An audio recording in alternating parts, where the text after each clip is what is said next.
So what is the organization? You started alone, you said before. Yep. So what is the organizational structure of the company? So yeah, we have some great, I mean, the leaders of Stark and Wayne are pretty lucky. And if they watch this, that's great, but there's not, I'm just really lucky that we found at the right time, the right people.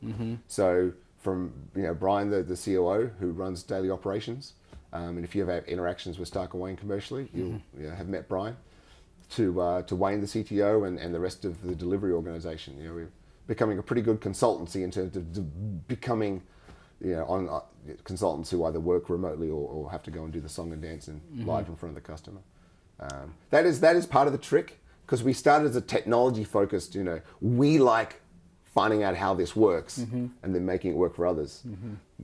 Stark and Wayne has had to transition from being techie people to more and more being consultants delivering professional service. And that's So what kind of customers do you help? What kind of client? I mean, I am sure you cannot disclose too much about what we have. The website is a pretty good description. Okay. A lot of logos. There's some that have asked us to take logos off, and some don't know their logos are there yet. Okay. But I like to joke that we don't have Berkshire Hathaway in the top 5. I don't think any of our customers are Berkshire Hathaway subsidiaries, but most of the a lot of the top 10 and the top 100 are and either directly or through we subcontract and help Pivotal with their success. And Pivotal success is our success in many ways. So you are more or less like a neutral body. It doesn't really matter what distribution people are using right? It doesn't really matter whether you any success of a platform. Right? If there was another platform like Cloud Foundry, I'd look at supporting it. It's 2018 as we record this, and there is still nothing that provides that experience of, as a platform team, providing experience to your developer users and your ability to own and operate it with small groups. I mean, you watch user story after user story, as tedious as the user stories can be to watch. One of the things you hear over and over again is the scale at which they operate. Team of four operators supporting 1,000 developers, 7 operators, 10,000 developers and 100,000 apps, things like that. It's that sort of scale is what's, I think, super important about Cloud Foundry. So yeah, we completely lost track of the original question. The original question was the structure of the company, which is I mean, you answered the question. The second was also about on the keynote day one of the users, they said when they asked about the challenge, one big challenge was that he said there are only kind of 2. Oh, the vendor thing. So look, so what is your I mean, my origin is I saw Bosch on April 11, 2012, and I just invited myself into the VMware offices the next 2 days of the week. And so I got to meet the VMware people, Mark Lukowski and James Waters and everyone else that was in that group. And so as that moved into becoming Pivotal, I was fortunate to carry those relationships forward, and fortunate, as much as I wanted Bosch and Cloud Foundry to be super successful as a community, I got to be the person who was able to help Pivotal, as an independent person the most, and therefore they knew they could come to Stark and Wayne, and that just kept happening, and we got better and better and better, and so you get so we have a great relationship through Pivotal, and I mean, happy to help all the different ecosystems. They all, it's their customer, it's their ultimate success, and as long as I feel like we're helping that end developer that works at whatever their customer is, then we're all winning. But do you think there are enough vendors, so there should be more diversity there?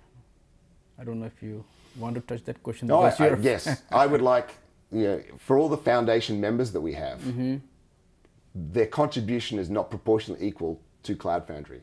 Like, so Pivotal puts in hundreds of millions of dollars into Cloud Foundry every year. Yes. So do I want it to be more equal? Yes, and I want the other people to contribute more.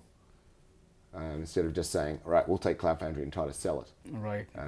We as a 30-person organization, an engineering organization, obviously smaller than that, our contribution to direct to Cloud Foundry and to the Roger thing must be one of the highest per capita in our organization. Right. So what kind of contribution are you making? But Pivotal's contribution is the most important one.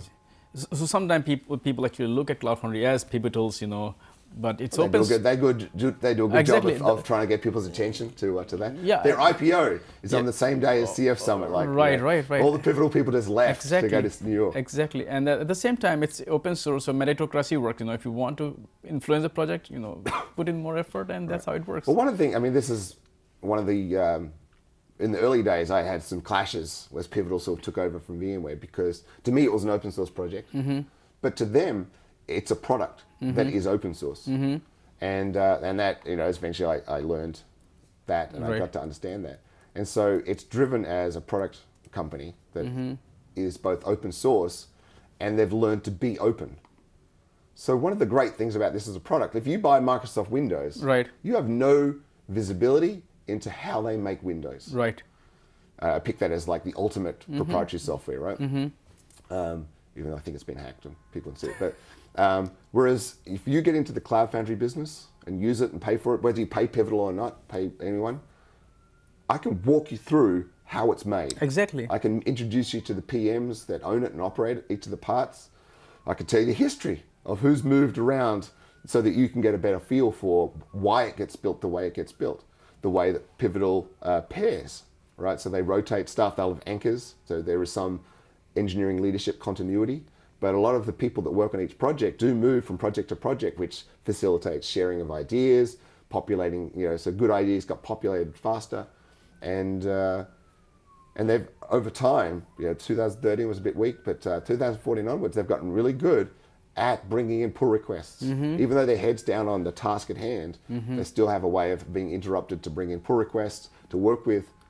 Because if you're a person submitting a pull request, you're probably not full-time. Right. That means, like, now I live in Australia half the year, right? I sort of work here, visit, I'm in America now, but I'm go back to Australia. And so my pull requests are like a gift when you come to work in the morning. Like, oh, great, Nick's paying attention to my project this week, and as opposed to being in the same time zone iterating. And I'm not alone, that's just my example. Right. But I think they do a great job of that process of bringing in work. But it is pretty transparent about how they build things. Perfect? No, but you can always ask more questions. The PMs are excited to talk to people about how their component works. And so